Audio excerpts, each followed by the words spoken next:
সংবাদপত্র, বিপিএন news, DA news এবং বাংলা বাঙালি Facebook থেকে সরাসরি লাইভ সম্প্রচারে আমি বাপি আকুল। আমরা আজ উপস্থিত হয়েছি উত্তর চব্বিশ পরগনা জেলার আইলা বুলবুল বিধ্বস্ত সুন্দরবন লাগোয়া সন্দেশখালী বিধানসভা।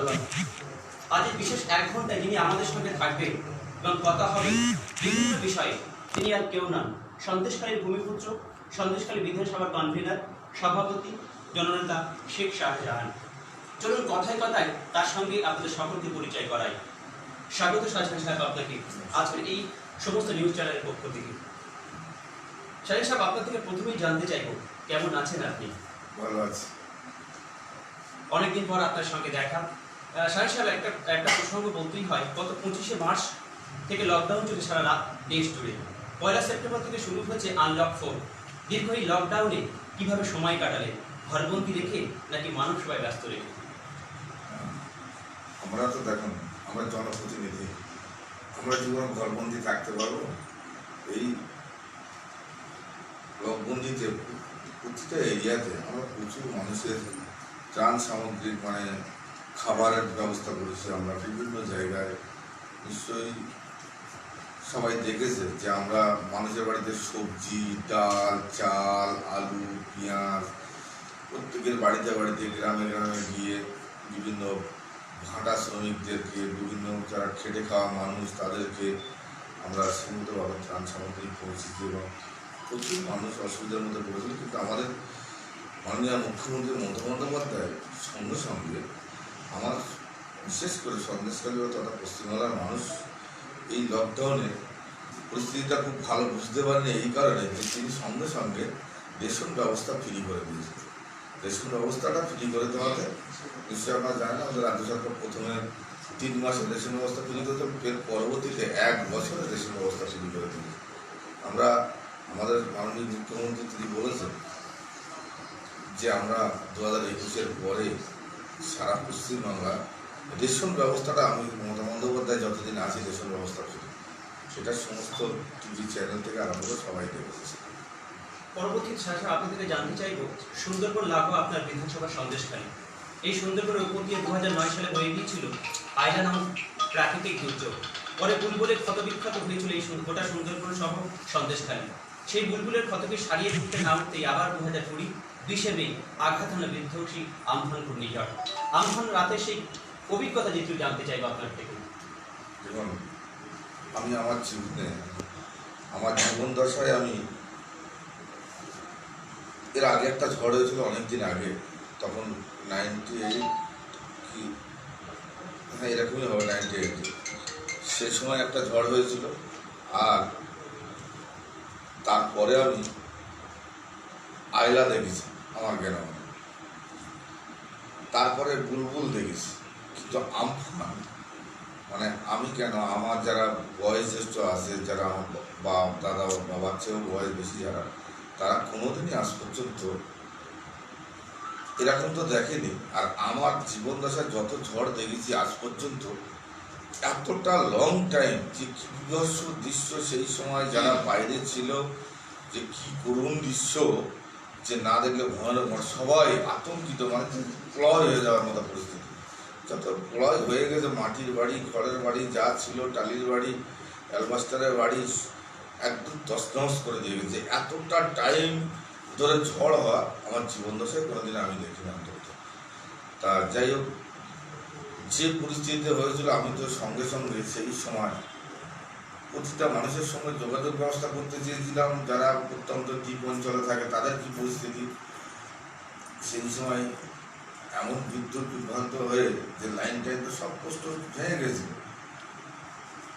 সেই পরিস্থিতিতে কার সঙ্গে যোগাযোগ করা যায়নি, কিন্তু পরবর্তীতে যোগাযোগ করে বিভিন্ন জায়গায়, যেরকম দেখেছেন নেজাট পাশেমারিতে, নেজাট 1 বাউনিয়াতে, নেজাট 2-এ, তারপরে অত্যন্ত সেই খুলনার গায়ে শীতলিয়া এখানে নদীর বাঁধ ভেঙে প্রচুর পরিমাণে জল ঢুকে গেছে। তা আমরা সেই পরিস্থিতিতে প্রচুর মানুষ এখানে উঠেছে, এই আমাদের সরবরিয়া বাজারে বিভিন্ন জায়গায় ত্রাণ শিবিরে উঠেছে। আমরা প্রত্যেকটা এরিয়াতে, প্রতিটা অঞ্চল ভিত্তিক প্রতিটা এরিয়াতে যত মানুষ বিপর্যস্ত হয়েছিল, সঙ্গে সঙ্গে আমরা খাওয়ার ব্যবস্থা করেছি, পানীয় জলের ব্যবস্থা করেছি, তাদের থাকার ব্যবস্থা করেছি এবং প্রতিদিন এটা নিশ্চয়ই খবর পেয়েছেন যে নেজার 1 এবং নেজার 2-এ আমরা পার ডে প্রতিদিন 20,000 করে লোককে আমরা খাইয়েছি। সেই সময় নিজেরা রান্না করে প্রত্যেকের বাড়িতে হোম ডেলিভারি করে বাড়িতে বাড়িতে পৌঁছে দিয়েছি, আমরা খাবার পৌঁছে দিয়েছি। তাতে করে কোনো অসুবিধা নেই। নদীর বাঁধ যে পরিস্থিতি হয়েছিল, নদীর বাঁধ আমরা সঙ্গে সঙ্গে আমাদের মাননীয় মুখ্যমন্ত্রী তিনি দায়িত্বের সঙ্গে আমাদের রাজ্যের মন্ত্রী শুভেন্দু অধিকারী নিজে পরিদর্শনে আসলো এবং প্রচুর সবাই এসে সবাই মিলে হাত লাগিয়ে সঙ্গে সঙ্গে আমরা বাঁধ বাঁধার ব্যবস্থাও করেছি।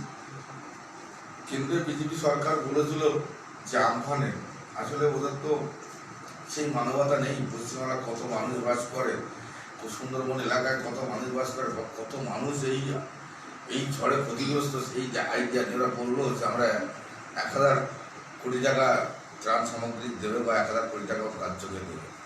আজ পর্যন্ত তো 1 টাকাও দেয়নি, কিন্তু আমাদের কোনো বাঁধ পড়েনি কোনো জায়গায়। আমাদের বাঁধ কিন্তু সব মেরামত, আমাদের রাজ্য সরকার আমাদের মাননীয় মুখ্যমন্ত্রী সমস্ত জায়গায় বাঁধ বেঁধে ফেলেছে। আসলে ওদের তো সেই মানবতা নেই, মানুষের জন্য চিন্তা ভাবনা করে না। একটা রাজ্যে এত বড় বিপর্যস্ত হয়ে সেখানে 1,000 কোটি টাকা মানে ক্ষতিপূরণের জন্য দেয়নি, কিন্তু বল্লভভাই প্যাটেলের মূর্তি বানাবে 3,000 কোটি টাকা খরচ করে। আসলে এদের সেই মানবতা তো নেই। এরা মানুষের কষ্ট দুর্দশার কথা ওরা কখনো বুঝবে না। বিশেষ করে পশ্চিমবাংলার মানুষ বাঙালি, আর ওদের বাংলা ভাষাই জানে না। এরা কিন্তু বলতে চাইলে তো বুঝতেও পারবে না। তো ওরা পশ্চিমবাংলায় বাঙালির মর্ম ওরা কী করে বুঝবে। যাক, আমার মাননীয় মুখ্যমন্ত্রী তিনি বোঝেন, যার জন্য সঙ্গে সঙ্গে বিভিন্নভাবে ত্রাণ সামগ্রিক থেকে আরম্ভ করে মানুষের কোনো রকম পরিস্থিতিতে কোনো রকম ঘাটতি রাখেনি। তাদের ক্ষতিপূরণের টাকা, তাদের এই আমফানের প্রতিটা মানুষকে 20,000, কারোর আংশিক জায়গায় 5,000, তাদের বিভিন্ন হাঁড়ি করার ব্যবস্থা করা, তাদের ঘর চলে গেছে, বিভিন্নভাবে আমরা সব কিছু ব্যবস্থা করেছি, আমরা সাহায্য করেছি। আমরা তিরপল, কাপড়, জামা কাপড় দিয়ে প্রচুর চাল ডাল থেকে আরম্ভ করে যাদের খাবার দাবার নষ্ট হয়েছিল প্রচুর মানুষকে আমরা প্রত্যন্ত এলাকায় ঢুকে গ্রামে গ্রামে গিয়ে আমরা সেসব জায়গায় আমরা মানুষকে সাহায্য করেছি, যাতে অন্তত সন্দেশকারী মানুষ বুঝতে পারে। ভাই, এখানেই আমার প্রশ্ন, আমফান পরবর্তী সময় রাজ্য সরকার সুন্দরবন শহরে ওটা উত্তর ও দক্ষিণ সীমাঞ্চলে মানুষের জন্য অনেক পরিষেবা দিয়েছে। সেই সমস্ত পরিষেবাগুলো মানুষের কাছে কীভাবে আমজনতার কাছে পৌঁছে দিলেন আপনার বিধানসভা? দেখুন, আমাদের রাজ্যের মুখ্যমন্ত্রী মমতা বন্দ্যোপাধ্যায় আর আমাদের জেলার যিনি অভিভাবক তথা খাদ্যমন্ত্রী জ্যোতিপ্রিয় মল্লিক, উনি এত সুন্দরভাবে উনি যে আমাদের অভিভাবক করেছেন। তো আমরা আমাদের জেলার সভাপতি জ্যোতিপ্রিয় মল্লিকের কাছে গিয়ে কোনো আমরা খালি হাতে ফিরিনি।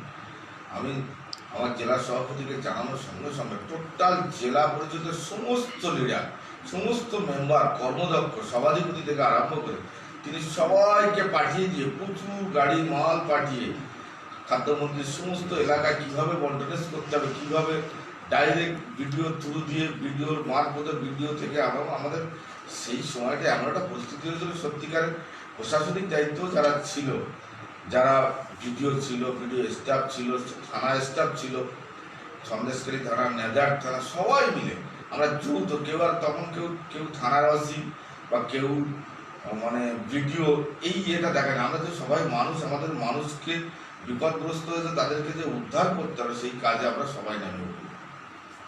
সন্দেশখালী মানে নদীভিত্তিক দ্বীপ, এখানে রয়েছে রায়মঙ্গল, বিদ্যাধরী, ছোট কালাগাছি, বড় কালাগাছি প্রভৃতি ছোট বড় অনেক নদী রয়েছে। সুন্দরবনে সহ আপনার বিধানসভাতে আমফানে একবার ধূলিসাৎ করে দিয়েছিল এই সমস্ত নদীবাঁধগুলো। সেই নদীবাঁধ আমফান পরবর্তী কতটা সারিয়ে উঠতে পারলেন? দেখুন, আমরা মাটির যে কাজগুলো, আমরা টোটাল মাটি, বাঁশ পাইলেন, তারপর গল্লা পাইলেন করে এইসবগুলো আমরা আপাতত রক্ষে করে নিয়েছি বা রক্ষে হয়েছে।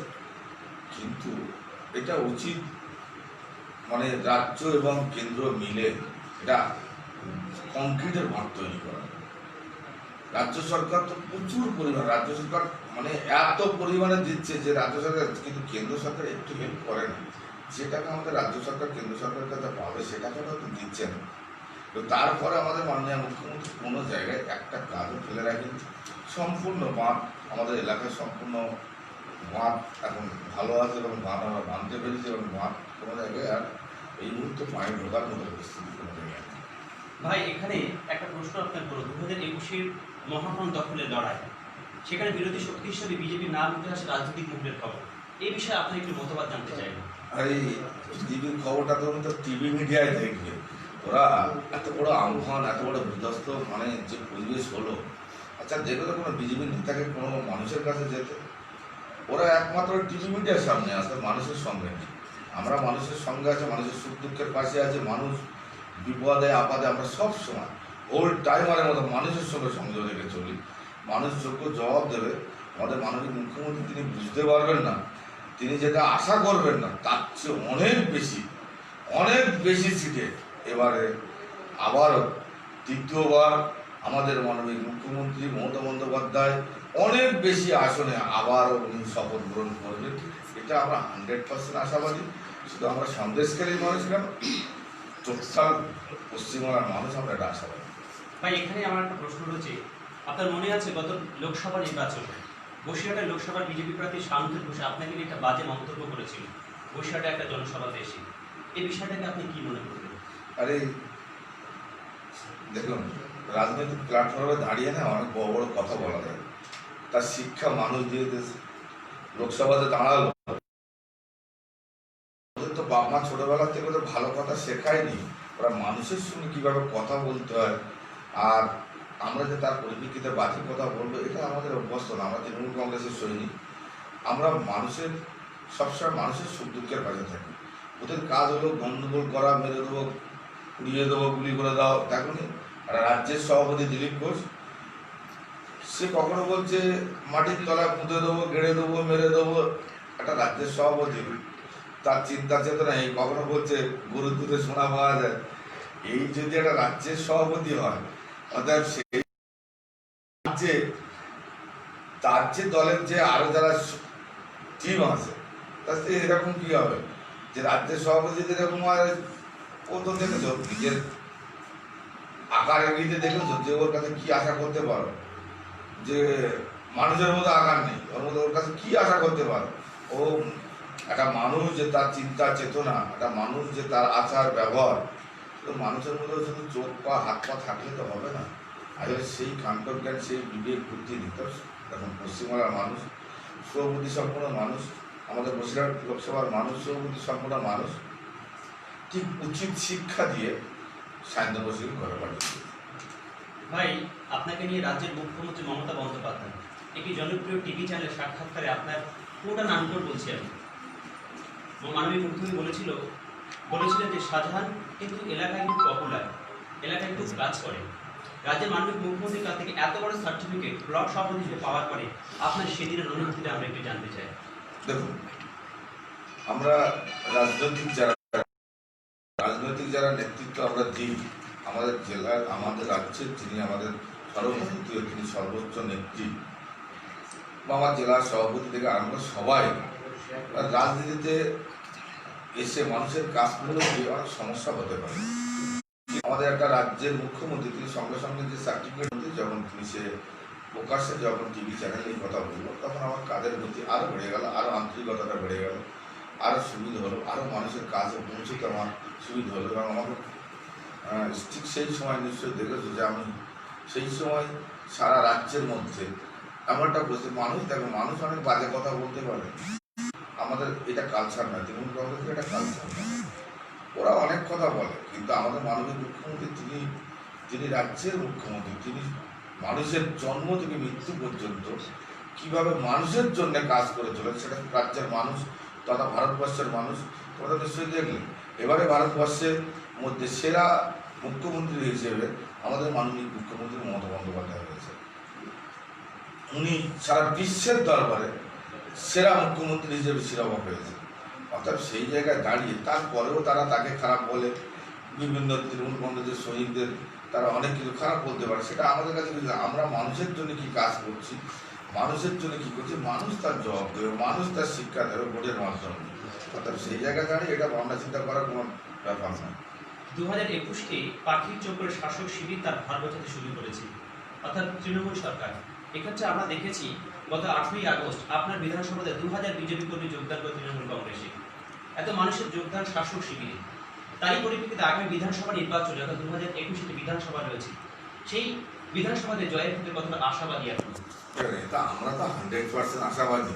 শুধু এই কেন, এর আগে তোমরা দেখলে যখন আমার খাদ্যমন্ত্রী যুধিষ্ঠ মল্লিক, আমার জেলার সভাপতি যখন এখানে একটা মিটিং করলো, নির্মল ঘোষ থেকে আরম্ভ করে জেলার উদ্বোধন কর্তৃপক্ষরা সবাই ছিল, সেই দিনকে প্রায় 2,500 সেদিনও যোগদান করেছিল দলে। এবার যেটা যোগদান করলো, এখানে প্রাক্তন বিজেপির প্রধান, বিজেপির বুথের সভাপতি, আঞ্চলিক সভাপতিরা এবং প্রচুর ছিল। আবার কালকেও, আগামীকালকে আমাদের ছোট্ট একটা ঘরোয়া মিটিং ছিল সেরা অঞ্চলে, সেখানেও প্রচুর মানুষ বিজেপিদের থেকে আমাদের তৃণমূল কংগ্রেসে যোগদান করেছে। কেননা তারা বুঝেছে, তাদের সুবুদ্ধি উদয় হয়েছে, তারা বুঝেছে যে অন্তত মানবিক মুখ্যমন্ত্রী যে জোড়া ফুলের প্রতীক, এই দলটা থাকলে মানুষের কাজ করা যাবে, মানুষের সুখ দুঃখের পাশে থাকা যাবে। কিন্তু বিজেপি শুধু এই ক্ষমতাবাজি, টিভি মিডিয়ার সামনে ক্ষমতাবাজি আর এই চিটিংবাজি গল্প, এরা কি? এটা শুধু গল্পের সারা, টিভি মিডিয়ার সামনে শুধু গল্পের সারা। দেখেছো, এর আগে বলেছিল, ভোটে ক্ষমতায় আসার আগে বলেছিল যে আমরা 2 কোটি বেকারকে চাকরি দেব।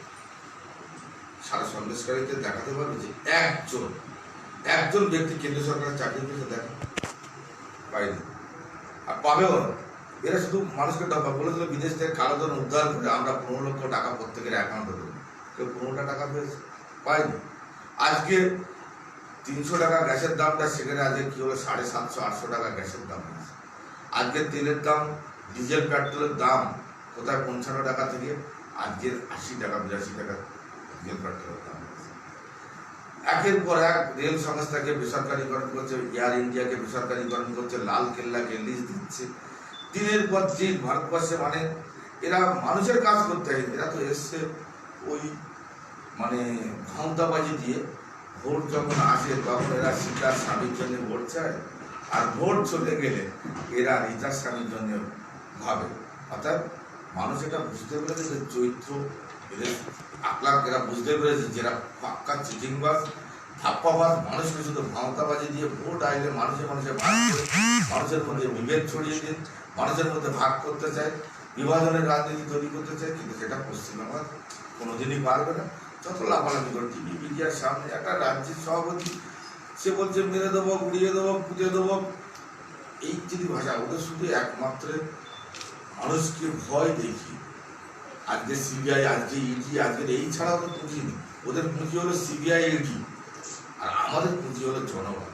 অর্থাৎ সেই জায়গায় দাঁড়িয়ে আগামী দিনে দেখবেন যোগ্য জবাব বিজেপি বুঝতে পারবে যে না, পশ্চিমবাংলার মানুষ সচেতন, পশ্চিমবাংলার মানুষ শুভবুদ্ধি সম্পন্ন মানুষ, পশ্চিমবাংলার মানুষ বিচার করার মতো ক্ষমতা, যোগ্য জবাব জোড়াফুল চিহ্নে ভোট দিয়ে বিপুল ভোটে জয়যুক্ত করে আবারও তৃতীয়বার অনেক বেশি আসনে জয়লাভ করবে তৃণমূল কংগ্রেস এবং আমাদের মাননীয় মুখ্যমন্ত্রী আবারও তিনি শপথ গ্রহণ করবে।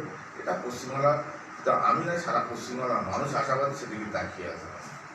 সাহেব, আপনার থেকে জানতে চাইবো, এভাবে সংখ্যাগরিষ্ঠ সাথে দিয়ে 2011 সালে তৃণমূল সরকার 34 বছর বাম জামানায় ক্ষমতায় আসে, কিন্তু 2011-তে মানুষের আশীর্বাদ না পাওয়ার কারণে সন্দেশখালীতে সিপিএম জয়যুক্ত হয়েছিল। কিন্তু 2016-তে দেখেছি আপনার হাত ধরেই ঘাসফুল নতুন করে ফোটে সন্দেশখালী বিধানসভাতে এবং সেখানে জয়যুক্ত হয় বিধায়ক শিক্ষক সুকুমার মাহাতো। ভাই, আপনার থেকে জানতে চাইবো 2011 থেকে 2020 এই দীর্ঘ 9 বছর তৃণমূল সরকার কেমন উন্নয়ন করলে আপনার বিধানসভা সন্দেশখালীতে?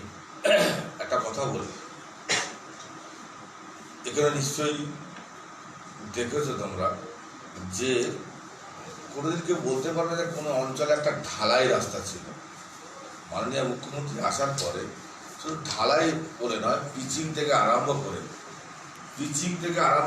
A to Z, পানীয় জল থেকে আরম্ভ করে মানে স্বাস্থ্য ব্যবস্থা, আজকে হসপিটাল মানে কি অবস্থা, মানে এই সুন্দরবনে কেউ বলতে পারে স্বাধীন হওয়ার পরে যে আমাদের রাস্তাঘাট এখন পর্যন্ত প্রচুর কাজ চলছে, রাস্তাঘাট ঢেলে সাজানো হয়েছে, মানে যে কি পরিমাণে কাজ হয়েছে সেটা একমাত্র আমাদের সম্ভব, সেটা আমাদের মাননীয় মুখ্যমন্ত্রী। তিনি শুধু মানুষের জন্য কাজ করেন জন্ম থেকে মৃত্যু পর্যন্ত। আজকে চিন্তা করেন, একটা রাজ্যের মুখ্যমন্ত্রী তিনি কন্যাশ্রী প্রকল্প চালু করছে 25,000 টাকা, আজকে আমার আপনার পরিবারের একটা মেয়ে তার বিয়ের সময় আবারও তার পড়াশোনার জন্য 25,000 টাকা, বিয়ে যখন হবে বিয়েটা কীভাবে দেবে আমার মাননীয় মুখ্যমন্ত্রীর চিন্তা, যার সন্তান সে হয়তো ভাবছে না, কিন্তু তার বিয়ের সময় আবার রূপশ্রী 25,000 টাকা, যুবশ্রী টাকা, বিভিন্নভাবে বিভিন্ন ফান্ডের টাকা আজকের আদিবাসী থেকে আরম্ভ করে SC ST OBC মাইনরিটি সব শ্রেণীর মানুষ সম্মান পেয়েছে মাননীয় মুখ্যমন্ত্রী মমতা বন্দ্যোপাধ্যায়ের। অর্থাৎ সেই জায়গায় দাঁড়িয়ে আমাদের রাস্তাঘাট, পানীয় জল উন্নয়ন, যেটা বিগত 34 বছরেও যেটা হয়নি, সেটা এই কয়েক বছর মমতা বন্দ্যোপাধ্যায় আসার পর একটা জায়গাও দেখাতে পারবে না কাদা দিয়ে হেঁটে চলতে হবে। আর আগে আমাদের এরা পরিস্থিতি ছিল যে আমরা বাড়ির থেকে বেরোলে আমাদের জুতো হাতে করে বেরোতে হতো, আমাদের লুঙ্গি উল্টে বাড়াতে হতো, সে রাস্তায় এসে আমাদের হাত পা ধুয়ে আবার গাড়িতে উঠতে হতো। এরকম কোনো যোগাযোগ ব্যবস্থা ছিল না। এখন বর্তমান বাড়ির থেকে বেরোলে সঙ্গে সঙ্গে গাড়িতে উঠে তারা আসতে পারছে। এটা দীর্ঘ 34 বছর ছিল। অর্থাৎ মানুষ চেয়েছে যে একমাত্র যে মমতা ব্যানার্জি পারেন, মাননীয় মুখ্যমন্ত্রী তিনি মানুষের জন্য কাজ করেন, তিনিই একমাত্র পারেন যে এইসব এলাকা সুন্দর করতে, অন্তত গ্রাম অঞ্চল সুন্দরবনকে উন্নয়ন করতে। মানুষ ঘর থেকে আশীর্বাদ করেছে। নমস্কার, বাংলা ও বাঙালি পেজে সকলকে স্বাগত জানাই। আমরা এই মুহূর্তে উপস্থিত আছি সন্দেশখালী বিধানসভার পর্যবেক্ষক তথা সভাপতি মাননীয় শেখ শাহজাহান মহাশয়। তাকে আমরা প্রথমেই জিজ্ঞাসা করব, স্যার, পশ্চিমবঙ্গ বিজেপির রাজ্য সভাপতি মাননীয় দিলীপ ঘোষ, তিনি কি আসলে একজন স্বাভাবিক মস্তিষ্কের মানুষ বলে আপনার মনে হয়? দেখুন, আমি তো আগে বলেছি যে স্বাভাবিক মস্তিষ্কের মানুষ এ তো আমার রাজ্যের, আমার জেলার সভাপতি, আমার তথা খাদ্যমন্ত্রীও এর আগে বলেছিলেন যে ওকে ট্রিটমেন্ট করার দরকার আছে। যে কোনো সুস্থ মস্তিষ্কের মানুষ বলতে পারে না যে গরুর দুধে সোনা পাওয়া যায়। অর্থাৎ সেই জায়গায় দাঁড়িয়ে কখনো বলছে মানুষকে মেরে দেবো, ঘিরে দেবো, মাটির তলা পুঁতে দেবো, মানুষের মার্গতা সে হসপিটালে যাবে কেন, এখানেই দফারফা করে দেবো, পুলিশকে এই করবো, পুলিশের কাছ থেকে টাকা আদায় করবো। অর্থাৎ এ সমস্ত রাজ্যে, শুধু আমি কেন বলবো, সারা রাজ্যের মানুষ জানে, সারা তথা পশ্চিমবঙ্গ তথা ভারতবর্ষের যারা এই চ্যানেলগুলো দেখে, কথাবার্তাগুলো দেখে, সমস্ত শুভবুদ্ধি সম্পন্ন মানুষ জানে কোনো সুস্থ পরিবেশের মানুষ, সুস্থ মস্তিষ্কের মানুষ তার দ্বারা মানুষের দ্বারা এই কথাবার্তা হতে পারে। তিনি বলেছেন যারা 2 টাকা কিলো দরের চাল খান, পশ্চিমবাংলার মানুষ যারাই 2 টাকা কিলো দরের চাল খান তারা কুকুর ছাগল, এমনকি কুকুর ছাগলের চেয়েও অধম। পশ্চিমবঙ্গবাসী হিসাবে আপনি এই কথাটা কিভাবে নিচ্ছেন? এটা বাঙালির লজ্জা। পশ্চিমবাংলার মানুষকে মানে এতটাই ছোট করেছে, যোগ্য জবাব ও পাবে, যোগ্য জবাব 21-এ পাবে। আজকে যে মানুষ, মাননীয় মুখ্যমন্ত্রী মানুষের মুখে অন্ন তুলে দিচ্ছে, ও কি জানে? আগে তো কলকাতায় বসে অত্যন্ত গ্রাম অঞ্চলের মানুষের কি কষ্ট ছিল, কি দুর্দশা ছিল। আজকে 2 টাকা কেজি চাল পেয়ে মানুষ যে কত স্বনির্ভর হয়েছে, মানুষ যে কত উপকৃত হয়েছে, মানুষ যে কত মানে আজকে মাথা উঁচু করে দাঁড়াতে পেরেছে রেশন ব্যবস্থা ফ্রি পেয়ে, সেটা তো ও গরিবের মানুষ বুঝবে কি? গরিবের মানুষ যদি বুঝে থাকে তাহলে মাননীয় মুখ্যমন্ত্রী মমতা বন্দ্যোপাধ্যায় বুঝেছে। অর্থাৎ সেই জায়গায় দাঁড়িয়ে ওই দিলীপ ঘোষ কি বললো, পশ্চিমবঙ্গের মানুষকে অসম্মান করেছে। এই অসম্মানের যোগ্য জবাব 2021-এ পাবে। মানুষকে ছোট করা, মানুষকে নির্লজ্জের মতো কথাবার্তা বলা, বেহার মতো কথাবার্তা বলা, আসলে এদের মুখে কিছু আটকায় না। এরা তো ছোটবেলার থেকে ভালো কিছু শিখিনি, এরা মানুষের জন্য কোনোদিন কাজ করেনি। এরা সব সময় খুন খারাপি, রাজধানী, মানুষের কাটাকাটি, মারামারি। আসলে তো এরা তো আরএসএসের ট্রেনিং প্রাপ্ত, শুধু মারো কাটা খাও, এদের চিন্তা চেতনা। অর্থাৎ সেই জায়গায় দাঁড়িয়ে এটা তো পশ্চিমবাংলা, এটা তো হবে না। এখানে যোগ্য জবাব মানুষ দিয়ে দেবে। ইদানিং আমরা দেখতে পাচ্ছি মুসলমান সম্প্রদায়ের কিছু নেতা, তারা মুসলমান সম্প্রদায়কে একটা বিশেষ কায়দায়, বিশেষ প্রলোভন দেখিয়ে তারা মুসলমান সম্প্রদায়কে বিচ্ছিন্ন করার চেষ্টা করছে। আগামী 2021 সালের নির্বাচনে এটা কি কোনো প্রভাব ফেলতে পারে বলে আপনার মনে হয়? দেখুন, মুসলমানরা অজ্ঞ মূর্খ নয়। মুসলমানরা চিন্তা চেতনার মধ্যে দিয়ে চলে যে কয়েকটা দালাল, বিজেপির দালালদের কিছু 600 কোটি টাকা তারা খেয়ে, আরে আমি নিজে কতবার পূর্বাশ্রমে গেছি, ওখানে দেখেছি জয় ব্যানার্জি সবসময় যেমন বসে আছে, বিজেপির জয় ব্যানার্জি। আর এই যারা এখন লাফালাফি করছে, বয়স কত হয়েছে? আমার তো মনে হয় আমার চেয়েও 10 বছরের ছোট। অতএব সেই বড় বড় বাতেলা দেয়। এরা মুসলমানের জন্য কি করেছে বলতে পারবে? এরা মুসলমানের জন্য কি করেছে, মুসলমান এটা খুব ভালো করে দেয়। আসলে এরা শুধু ক্ষমতাবাজি দিয়ে মুসলমানের নেতা সেজে বলছে, বলে মুসলমানের ধর্মগুরু। আর একটা কথা বলি, মুসলমানের কোনো ধর্মগুরু আছে? আমাদের যে টাইটেল পাস করবে সে মাওলানা, যে মুফতি হবে সে মুফতি, যে হাফেজ হবে মানে কোরআন শরীফ খতম করবে সে হাফেজ। তাই বলে এই না, তাহলে যদি ধর্মগুরু বলা যায় তাহলে টোটাল প্রতিটা বাড়িতে বাড়িতে ধর্মগুরু পাওয়া যাবে। ধর্ম প্রচারক আছে। ইসলাম ধর্মের আমার নবী মুহাম্মদ সাল্লাল্লাহু আলাইহি ওয়াসাল্লাম তিনি ইসলামের প্রচারক ছিলেন, তিনি ইসলামের বার্তাবহ, মানুষের কাছে ইসলামের দাওয়াত দিতেন। আর এরা বলছে আমরা ধর্মগুরু, মুসলমানের ধর্মগুরু। ধর্মগুরু বলে মুসলমানের কিছু না। আসলে শিক্ষা, লেখাপড়া শিখেছে কিন্তু সেই শিক্ষা অর্জন করতে পারেনি। আসলে মানুষকে ক্ষমতাবাজি দিয়ে কিছু মানুষ যারা হচ্ছে, আসলে একটা বিভ্রান্ত চালে তারা তো সেই মতো ভাবে। দেখবেন আমি বলি কিছু হিন্দু আরএসএস দেখবেন ছোট্ট ছোট বাচ্চা যারা এখন ভোটার হয়নি, আর ঠিক এই যে কটা লাফাচ্ছে এই মোল্লা আরএসএস, এই মোল্লা আরএসএস দেখবে সব ছোট্ট ছোট বাচ্চা। এরা তো ঘাত প্রতিঘাত খায়নি, এরা দেখেনি আসামের ঘটনা, দেখেনি গুজরাটের ঘটনা, দেখেনি বিভিন্নভাবে মানে বিভিন্ন সমস্যা। আজকে মাননীয় মুখ্যমন্ত্রী মমতা বন্দ্যোপাধ্যায় যেভাবে মুসলমানকে সম্মান, সমস্ত শ্রেণী, শুধু মুসলমান বলে না, জাতি ধর্ম বর্ণ নির্বিশেষে সর্বশ্রেণীর মানুষকে সম্মান দিয়েছে আমার মাননীয় মুখ্যমন্ত্রী মমতা বন্দ্যোপাধ্যায়। সেটা অন্য কোনো রাজনৈতিক দল কোনোদিন দিতে পারবে না। আর এই পশ্চিমবাংলায় এমন একটা জায়গা, এমন একটা রাজ্য, এখানকার মানুষ বুদ্ধি সম্পন্ন মানুষ। অর্থাৎ সেই জায়গায় দাঁড়িয়ে কোনোদিন কোনো মুসলমান বলুন এককভাবে কোনো রাজনীতি করবে সেটা কোনোদিন করতে পারবে না। আর কোনো আরএসএস যেগুলো মানে সাম্প্রদায়িক দল, একটা কমিউনাল অ্যাক্টিভিটি, মানে মুসলিম বিদ্বেষ মনোভাব, মানে মুসলিম মৌলবাদী আর হিন্দু মৌলবাদী, এরা কোনোদিন এই ধরনের দল মুসলিম মৌলবাদী বা হিন্দু মৌলবাদীরা কোনোদিন এই পশ্চিমবাংলায় গ্রাস করতে পারবে না। পশ্চিমবাংলার সমস্ত শ্রেণীর মানুষ তারা সুবুদ্ধি সম্পন্ন মানুষ।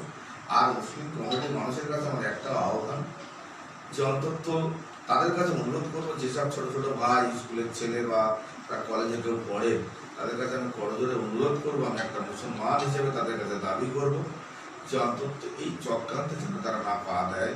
তাদের কাছে আহ্বান করবো যে আগামী দিনে যারা, তোমরা হয়তো বুঝতে পারবে না যে এরা কীভাবে বিজেপির দালালটি করে আজকে কৌশলগতভাবে এরা চাইছে মুসলমানদের মধ্যে ভাগ করতে পারলে, মুসলমানদের মধ্যে যদি ভাগাভাগি করা যায় তাহলে বিজেপি অনায়াসে আসতে পারবে।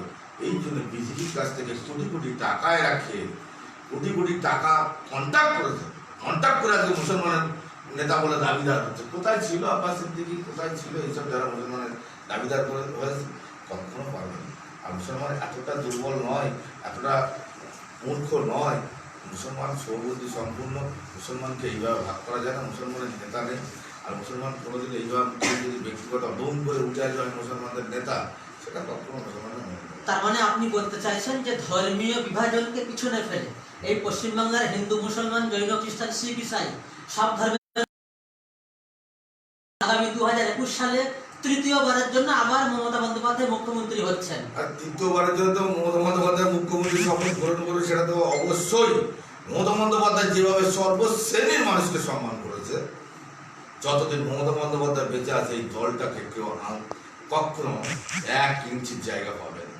মমতা বন্দ্যোপাধ্যায় অনেক লড়াই সংগ্রাম আন্দোলন করে গরিব খেটে খাওয়া যদি মানুষ, কৃষক, চাষি, আদিবাসী, এসসি, ওবিসি, মাইনরিটি থেকে আরম্ভ করে সব শ্রেণীর মানুষকে সম্মান দিয়ে আজকে এই জায়গা তৈরি করেছে। বাংলা ও বাঙালি পেজের পক্ষ থেকে আপনাকে ধন্যবাদ জানাই। আপনি ভালো থাকবেন। ভাই, আপনি নিশ্চয়ই জানেন লকডাউন চলাকালীন যখন দেশের মানুষ চিকিৎসা পরিষেবা পেতে ব্যস্ত হয়ে পড়েছিল, তখন দেশের প্রধানমন্ত্রী বড় শিল্পপতিদের যেমন বিজয় মালিয়া, ললিত মোদী, নীরব মোদী প্রভৃতি ব্যক্তিদের ঋণ মুক্ত করে দিলেন। আমার প্রশ্ন আপনার কাছে, যে কেন্দ্রীয় সরকার গরিবের সরকার নাকি আসলে পুঁজিবাদী সরকার? আমি একটু আগে আমি বলে গেছি যে ভোট যখন আসে এরা তখন সীতার স্বামীর জন্য ভোট চায়, আর ভোট যখন চলে যায় তখন এরা রীতার স্বামীর জন্য ভাবে। অর্থাৎ যে সময়টা বিশ্ব মহামারীতে মানুষ বাঁচবে কিভাবে, মানুষ কিভাবে বাঁচবে, এদের যে চিন্তা চেতনা, যখন দেখলো যে এই সময় একটা দারুণ ব্যবসা করা, মানুষ মরে গেল, মানুষ শেষ হয়ে যাবে, এদের কিচ্ছু আসে না যায় না। এই নরেন্দ্র মোদী সরকার, অমিত শাহরা, এদের কাছে মানুষ মারাটা কোনো ব্যাপার না। এখানে ছোটবেলার থেকে RSS এর ট্রেনিং প্রাপ্ত মানুষকে খুন করার জন্য এরা তৈরি। মানুষকে খুন করে, আজকের দৃশ্য গুজরাটে দেখুনি, গুজরাটে আমরা তখন যেহেতু ছোট ছিলাম, তখন রাজ্যের মুখ্যমন্ত্রী ছিল নরেন্দ্র মোদী গুজরাটে, আর পুলিশ মন্ত্রী ছিল সেই সময় অমিত শাহ। তাই এরা মানুষের রক্তে গা দিয়েছে, তারা মানুষের রক্তে নদী বয়ে গেছে তাদের কাছে। তুমি কি আশা করো? আমরা যে সময়টা দেখলাম বিভিন্ন শিল্পপতিরা হাজার হাজার কোটি টাকা দিচ্ছে মানুষ বাঁচার জন্য, মানুষের স্বাস্থ্য ব্যবস্থার পরিকাঠামো তৈরি করার জন্য, এরা কি করলো?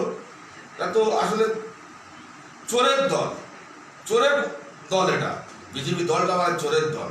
যেসব নীরব মোদী, ললিত মোদী, বিজয় মল্ল থেকে আরম্ভ করে যারা হাজার হাজার কোটি টাকা ব্যাংক জালিয়াতি করে বিদেশে পালিয়ে আসে, মানুষ কিভাবে মাত্র পরিষেবা না দিয়ে তাদের ঋণকে মকুব করেছে। অমিত শাহ ছিল 2600 কোটি টাকা, সেখানে ব্যাংক জালিয়াতি করে সেখানে ঋণ মকুব করে দিল। আর এদের কাছে তুমি কি আশা করতে পারো? মানে এদের কাছে কোনো আশা করাটাই ভুল হবে। এরা কোনোদিন মানুষকে উপকার করতে আসেনি। এরা দেখলো যে এই সময় বিশ্ব মহামারীতে সে সময় মানুষ বাঁচবে কি করে, মাস্ক ব্যবহার করবে, সেই মাস্কে কি করলো 18% GST। আর সোনা কিনতে গেলে 3% GST। সোনা কারা কিনবে? বড় লোকেরা কিনবে। মাস্ক, স্যানিটাইজ কিনতে গেলে 18% GST। ওরা দেখলো ঠেকনা মাথা এই সময় একটা মানুষের কাছে, মানুষ তো মরবে, সেই সময় একটা ব্যবসাও করে নেওয়া যাবে। এদের কাছে এদের মানবিক কোনো ব্যাপার নেই। এদের কাছে এরা দেখেছেন কোনোদিন, মানে এই যে মহামারী হলে ঘর থেকে ফাঁকা করে দিতে, কোনো জায়গায় কোনো মানুষকে সাহায্য করতে, কোনো মানুষকে ত্রাণ দিতে, কিন্তু আমার মানবিক মুখ্যমন্ত্রী রাস্তায় ধরে নিজে ইট দিয়ে গোল গোল করে দিচ্ছে যে মানুষ এতটা ডিস্টান্সে চলুন, রাস্তায় নেমে গ্রাম অঞ্চলে প্রত্যেকটা হসপিটাল, স্বাস্থ্য ব্যবস্থা কোথায় মানুষের ট্রিটমেন্ট করে, কখনো যৌভারতী, কখনো বিভিন্ন জায়গায়, বিভিন্ন হসপিটাল, বিভিন্ন স্কুলে স্বাস্থ্য ব্যবস্থা ঠিক করার জন্যে সঙ্গে সঙ্গে তিনি ব্যবস্থা করবেন। অর্থাৎ সেই জায়গায় মমতা বন্দ্যোপাধ্যায়, এই বিজেপির সরকার আসমানের জমিন, চাঁদি আর বান্দি কোনোদিন এক করলে হয় না। তা মমতা ব্যানার্জি সৎ নিষ্ঠা আদর্শের মানুষ, তিনি মানুষের জন্য কাজ করেন জন্ম থেকে মৃত্যু পর্যন্ত। আর এরা মানুষের রক্ত শোষণ করে খেতে, এদের সঙ্গে মমতা ব্যানার্জির তুলনা করলে তো হবে না। অর্থাৎ নিশ্চয়ই দেখেছো যে তোমরা একটা রাজ্যের মুখ্যমন্ত্রী, তিনি সারা বিশ্বের দরবারে সেবা পাচ্ছেন, আর আমাদের কেন্দ্রের যিনি প্রধানমন্ত্রী বিজেপির নরেন্দ্র মোদী, অমিত শাহ, এরা কোনোদিন মানে কোনো পুরস্কৃত হয়েছে বা কোনো কিছু দরবারে কিছু পেয়েছে? এরা আসলে কি আমার শুধু এরা এসছে আজকের ব্যাংকে অ্যাকাউন্ট খুলতে হবে, আজকের ব্যাংকে খাতা খুলতে হবে, সেখানে আধার কার্ডের লিঙ্ক করতে হবে, প্যান কার্ডের লিঙ্ক করতে হবে, ভোটার কার্ডের লিঙ্ক করতে হবে। আমার মাননীয় মুখ্যমন্ত্রী তিনি তাঁর একটা কথা, মানুষের লিঙ্ক তৈরি করো, আত্মার সঙ্গে আত্মার লিঙ্ক তৈরি করো, হিন্দু মুসলমানের লিঙ্ক তৈরি করো। এদের লিঙ্ক তো আলাদা, এদের লিঙ্ক আর আমার মাননীয় মুখ্যমন্ত্রীর লিঙ্ক সম্পূর্ণ আলাদা, সম্পূর্ণ।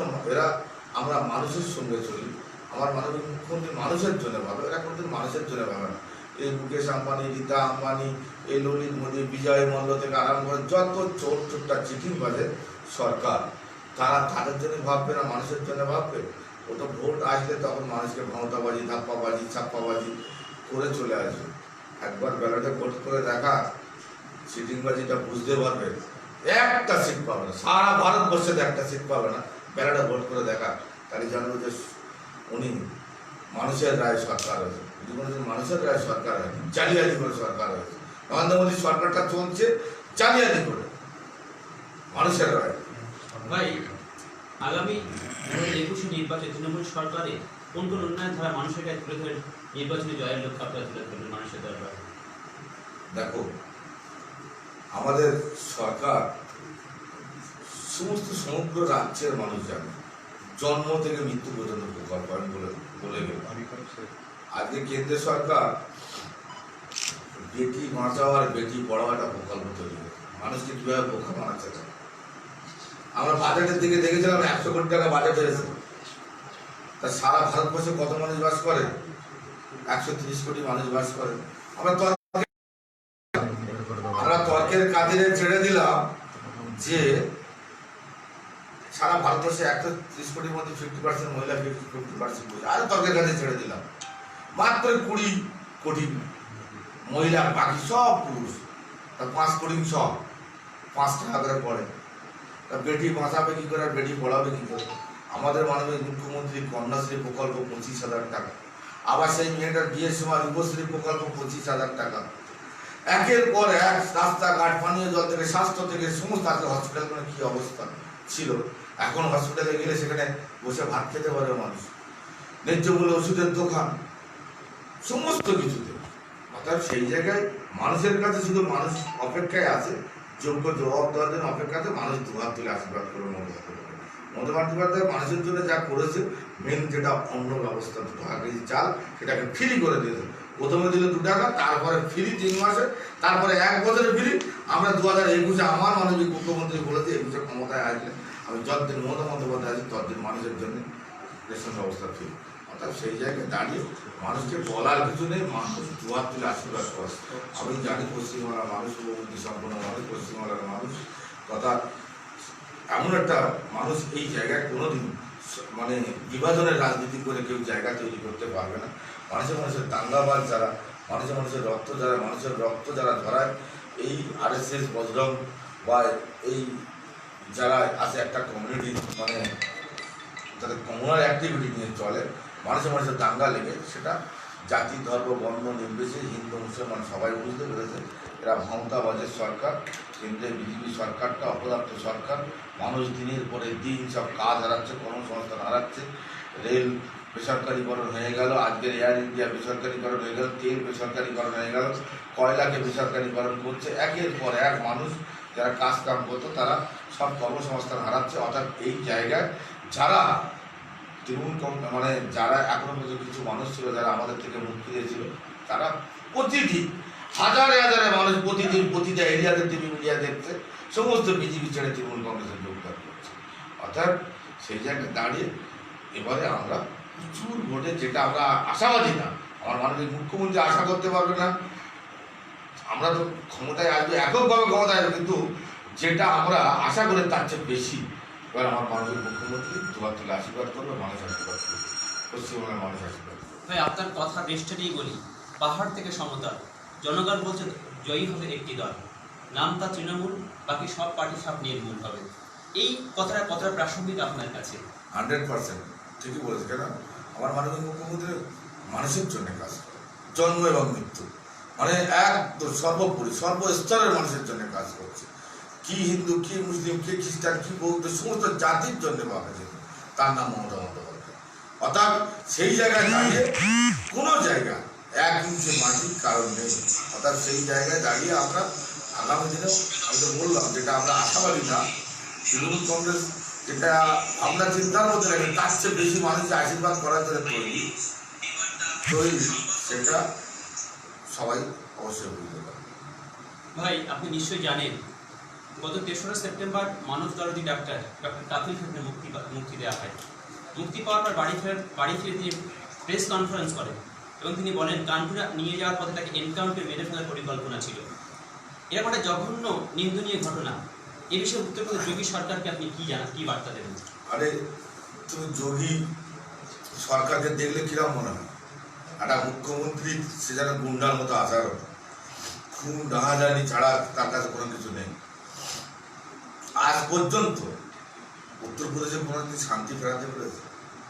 এদের কাজ কারবার কি? এরা মানুষের জন্য যদি কেউ কাজ করে, আজকের যে ডাক্তার কপিল খান যিনি এ করলেন, সে কি করেছিলেন, তার অপরাধটা কি? শিশু বাচ্চাদেরকে অক্সিজেন নেই মারা যাচ্ছিল, তাই নিজের ঘাটির পয়সা খরচ করে ছুটে গিয়ে তিনি কিছু অক্সিজেনের ব্যবস্থা করেছিলেন যদি কিছু বাচ্চাকে বাঁচানো যায়। সেখানে সব শ্রেণীর বাচ্চা, এরকম নয় যে কেউ মুসলমান বা কেউ হিন্দু খ্রিস্টান বৌদ্ধ, এরকম নয়, সর্বশ্রেণীর একটা শিশু নিষ্পাপ, তার কাছে কোনো জাত থাকে না, কোনো পাপ থাকে না। কিন্তু কি হলো, কপিল খান একটা এমন একটা মিথ্যে অভিযোগ দিয়ে তাকে জেলে দেবে, সেটা লজ্জার ব্যাপার। আসলে এরা কোনোদিন মানুষ বেঁচে থাক, একটা শিশুর যে নিষ্পাপ সে বেঁচে থাক, এরা চায় না। এরা চেয়েছিল মানুষ কৌশলগতভাবে মানুষকে মেরে দিলে মানুষ অনেক বেড়ে গেছে, কৌশলগতভাবে ডাইরেক্ট না খুন করে এইভাবে খুন করতে চায়। এরা আসলে খুনি, এদের রক্তে এদের পূর্ব ব্যাকগ্রাউন্ড যদি দেখা যায়, এরা প্রচুর মানুষকে খুন করেছে। নরেন্দ্র মোদী, অমিত শাহ, এই যে যোগী আদিত্য যাদের কথা বলছি, এরা সব মানে বড় বড় ক্রিমিনাল, এরা খুনি। এরা খুন করে আজকে মানে এদের রক্তের পিছনে আমরা গুজরাট দেখেছি, আসাম দেখেছি, উত্তরপ্রদেশ দেখেছি, কি দারুণ অত্যাচার মানুষের উপরে করে। এদের দ্বারা তুমি কি আশা করতে পারো? এদের দ্বারা ভালো কিছু আশা করতে পারো? এদের দ্বারা সব কাজ সম্ভব, সব রকম খারাপ কাজ এদের দ্বারা সম্ভব, এদের কাছে অসম্ভব কিছু নেই। ভাই এখানে আমার প্রশ্ন, যেহেতু আমরা সাংবাদিকতার পেশা বেছে নিয়েছি, বেশ কয়েকদিন আগে আমরা দেখি উত্তরপ্রদেশে একটি সাংবাদিককে প্রকাশ্যে গুলি করে খুন করা হয়েছে। সারা দেশ জুড়ে আসলে গণতন্ত্রকে কণ্ঠরোধ করা চলছে, বিভিন্ন মিডিয়াকে বন্দুকের বিরুদ্ধে উড়িয়ে দেওয়া হচ্ছে। আরে এ বিষয়ে আপনি কি বলবেন? সত্য কথা বললেই সে দেশদ্রোহী। সত্য কথা বললে, দেখো একজন, তোমার দেখেছো একটা কার্টুন দেখেছো, একটা খাঁচার মধ্যে টিয়া পাখি আছে, তা কাক এসছে বলছে যে তুমি খাঁচার মধ্যে কেন? তাহলে আমি বেশি কথা বলি। অর্থাৎ এই ভারতবর্ষে এমন একটা অপদার্থ কেন্দ্রে বিজেপি সরকার আছে, এখানে তুমি ন্যায্য কথা বললে, সত্য কথা, সত্য আওয়াজ তুললে তোমাকে জেলখানা থাকতে হবে। ইডি, সিডি, সিবিআই থেকে আরম্ভ করে বিভিন্নভাবে তোমাকে হ্যারাসমেন্ট করা হবে, তোমাকে জেলে গারদখানায় ঢুকিয়ে দেওয়া হবে। ওদের অকর্ম, ওদের দুর্কর্ম কথাবার্তা তুলে ধরলে, ওদের যে মানে অন্যায়, যে মানুষের উপরে জুলুম রাহাজারি করছে, এটা যদি কোনো মিডিয়া, কোনো সাধারণ মানুষ হোক, কোনো শিল্পপতি হোক, কোনো রাজনৈতিক দল হোক, তাকে তুললে সঙ্গে সঙ্গে হয় ইডি নাই সিবিআই ডেকে তাকে হ্যারাসমেন্ট করে তাকে জেলখানায় ঢুকিয়ে দেওয়া। কোনো মানুষকে, এই অপদার্থ সরকার কেন্দ্রে বিজেপি সরকারকে অবশ্যই মানুষ উৎখাত করবে। এর যোগ্য জবাব আগামী দিনে মানুষ দেবে। শুধু অপেক্ষায় আছে ভোট। মানুষ বুঝতে পেরেছে, মানুষের ভুল বুঝতে পেরেছে, যে এই মিথ্যে মমতাবাজি দিয়ে মানুষকে, আমাদেরকে ধাপ্পাবাজি দিয়ে, মমতাবাজি দিয়ে আজকে আমাদেরকে সর্বনাশ করেছে, সেটা মানুষ বুঝতে পেরেছে। যোগ্য জবাব ঠিক টাইমে দেবে। ভাই সকালে ওঠার পরে এখানে প্রচুর মানুষের একটা মেলা বসে বলা যেতে পারে। প্রচুর মানুষ তাদের সুষ্ঠু বিচার পাওয়ার জন্য আপনার এইখানে আসে।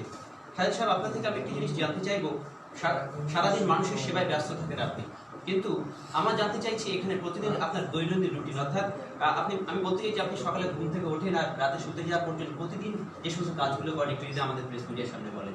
দেখেন, আমি জনগণের প্রতিনিধি, মানুষের কাজ করতে চাই। আমি জানি মানুষের আশীর্বাদ, মানুষ বিভিন্ন সমস্যা থেকে, বিভিন্ন সমস্যায় মানুষ আসে। মানুষ শুধু বিচার দিতে আসে না। কোনো মানুষ, কেউ হসপিটালে ভর্তি, তার বাবা ভর্তি বা মা ভর্তি, দুরারোগ্য ব্যাধিতে ভর্তি, ট্রিটমেন্ট ব্যবস্থার জন্য দেখা গেল তার কাছে গাড়ি ভাড়ার পয়সা নেই, ছুটে আসে আমার কাছে সাহায্যের জন্য। আমি যতটুকুনি আওকাত আছে সেটা মানুষের সাহায্য করি, এবং মানুষ জানে যে অন্তত ওখানে গেলে খালি হাতে ফিরব না।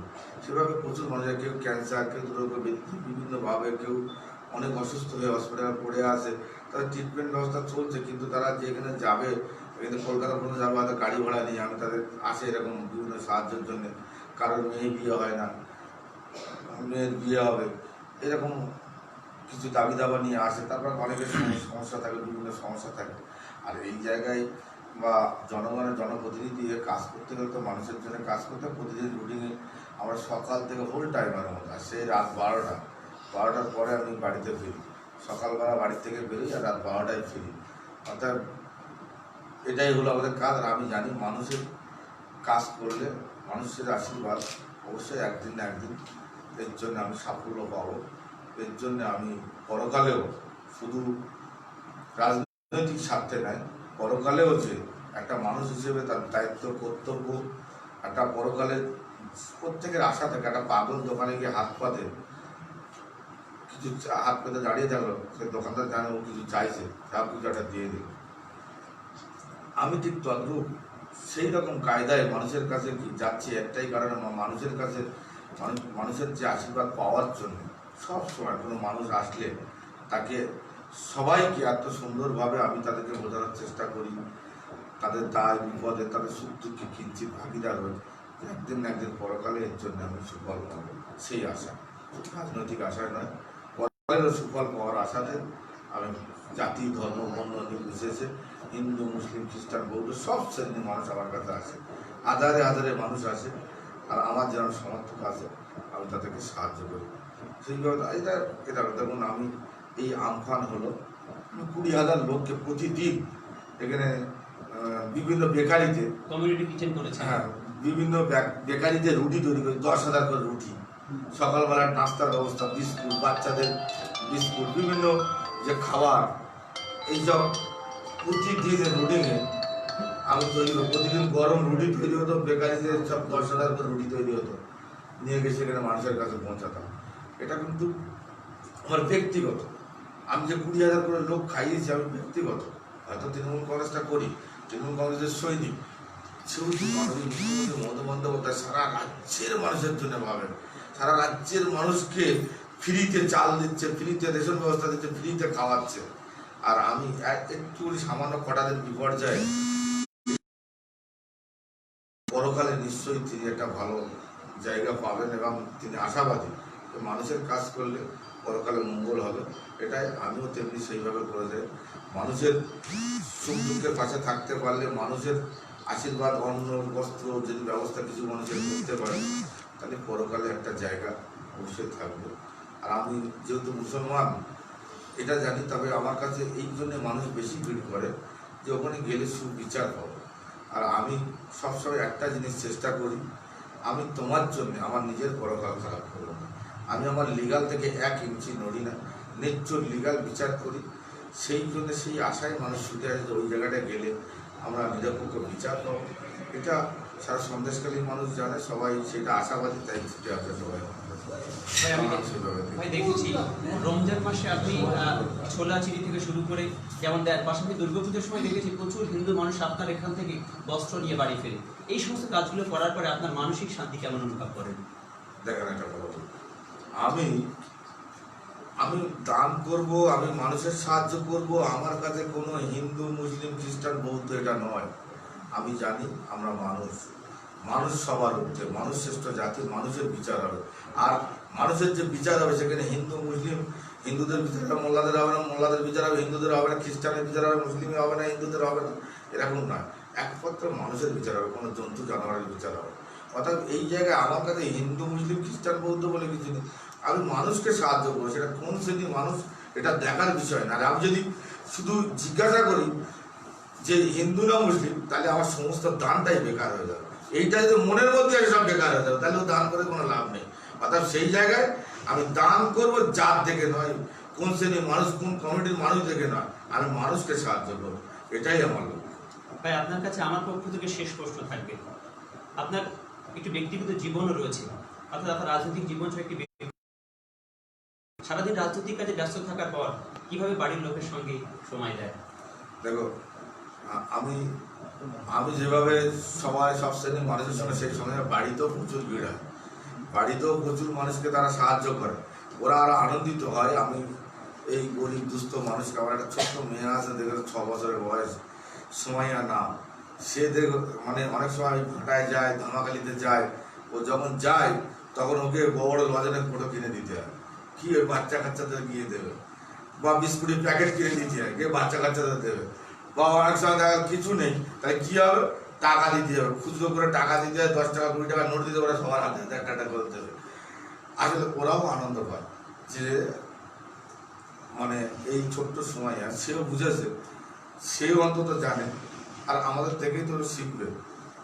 আমি ওটা ওকে দেখাই এবং ও যখন করে এটা আমি আরো খুশি হই যে আগামী দিনে সত্যিকারে এরাও এইভাবে যেন আমার মতো মানুষের সুখ দুঃখের পাশে থাকে। অর্থাৎ সেই জন্য কোনোদিন আমাদের কোনো অসুবিধা হয় না, আমরা সবাই একত্রিতভাবে, আমরা মিলিতভাবে, আমাদের আন্তরিকতা, এইগুলোতে আমার 3 সন্তান আছে, 3 মেয়ে আছে এবং বউ আছে, আমরা খুব আনন্দের সুখের সঙ্গে আমরা বসবাস করি এবং তাতে আমরা খুব আনন্দ পাই যে মানুষকে সাহায্য করি। আমরা শেষ পর্যায়ে চলে এসেছি। এখানে উপস্থিত সকল সাংবাদিক বন্ধু, তাদের সহযোগী, তাদেরকে আমরা আন্তরিক ধন্যবাদ জানাই। এবং আমার সঙ্গে বসে আছেন আমার একজন সুযোগ্য ছাত্র বাপি আকন্তি, তাকেও আমি আমার পক্ষ থেকে ধন্যবাদ জানাই। আর আমি অন্তত তার থ্রুতে আমি মাননীয় শাহজাহান সাহেবের সঙ্গে আমি আজকে যোগাযোগ করতে পেরেছি, তার সঙ্গে আমি যে মুখোমুখি বসে আমার ভাব বিনিময় করতে পেরেছি, এজন্য আমার পক্ষ থেকে এবং বাংলা ও বাঙালি পেজের পক্ষ থেকে জননেতা সমাজসেবী শাহজাহান শেখকে আমি আন্তরিকভাবে ধন্যবাদ, কৃতজ্ঞতা জানাই। অসংখ্য ধন্যবাদ। এতক্ষণ আমাদের সঙ্গে ছিলেন সন্দেশখালী বিধানসভার কনভেনর শেখ শাহজাহান সাহেব। এই লাইভ অনুষ্ঠান দেখছিলেন যারা, তাদের সকলকে শুভরাত্রি জানিয়ে এই লাইভ অনুষ্ঠান শেষ করছি। আগামীতে আবার নতুন কোনো জননেতাকে নিয়ে আপনাদের সঙ্গে হাজির করব। ততক্ষণ আপনারা সবাই ভালো থাকুন, সুস্থ থাকুন। শুভরাত্রি।